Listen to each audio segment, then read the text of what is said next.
Guys আসসালামু আলাইকুম। তো এই যে দেখুন সকাল সকাল যায় হাইরা কুইহা কুড়াইরা লয়ে পড়ছি। তারা যেহেতু খানা পরে কইছে কয়েকটা কুইহা কুড়াই লাই। আর আজকে জানুন গরমে দেখি কিছুই নাই, মেঘ পড়তাছে। আমার হাজবেন্ডে কইতাছে মেঘ পড়তাছে যেহেতু দহানো যান যাইতো না, ডাল ডুল আনুন যাইতো না, তো কুইহা কান্না হাইরা বানায় লাও। আর কুইহাক যদি বেসায় তেল দিয়া বেসায় রসুন পেঁয়াজ দিয়া যদি বানান খাইতে কিন্তু সেই স্বাদ লাগে। আরও তো বড় বড় পাতা মানে মেঘ পড়তেছে যে কয়েকদিন ধরে কুইহাক কিন্তু বিরাট সুন্দর হয়েছে। আর আমরা যে নতাই তারা মানে এটা শাক পাচলি খানা তারা বলে এটা কোনো দিনও খাইছে না। তো আমরা যেহেতু খাই কুইহাকটা কিন্তু আঙ্গটান বিরাট ভালো লাগে। তো এনে গটান কিরম লাগে অবশ্যই কমেন্টও জানাইবেন।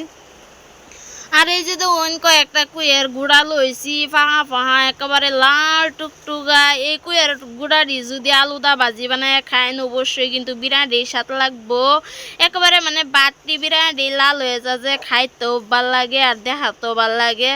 তো পরবর্তী ভিডিওর মধ্যে এনে করে দেখায়াম এই হাগের রেসিপি আর এই যে বাজির রেসিপি, কুইয়ের গুড়ার বাজির রেসিপি এনে করে পরবর্তী ভিডিও দেখায়াম।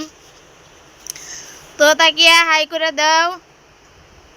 তো এই যে দেখুন হীরাবার গেলাম তা করে নই ঘরের পাশে কুমড়াও রয়েছে। পরে কই যে তারা খানা যেহেতু তো লয়ে পড়ি অত বড় বড় কুমড়া। ঈদের সময় যদি এই কুমড়ারি দেখতাম তো অন্যায়রা মাংস দা বানায় খাইতাম, বিরাটই ভাল লাগলো। তো ঈদের সময় দেখছি না, তো কুমড়ারিরা বহুত মিস করছি। তো না মাংস অন্যায়রা রান্দা খাওয়ান লাগবো। আর কুমড়ারি দেখুন কি বড় বড় যে লম্বা লম্বা।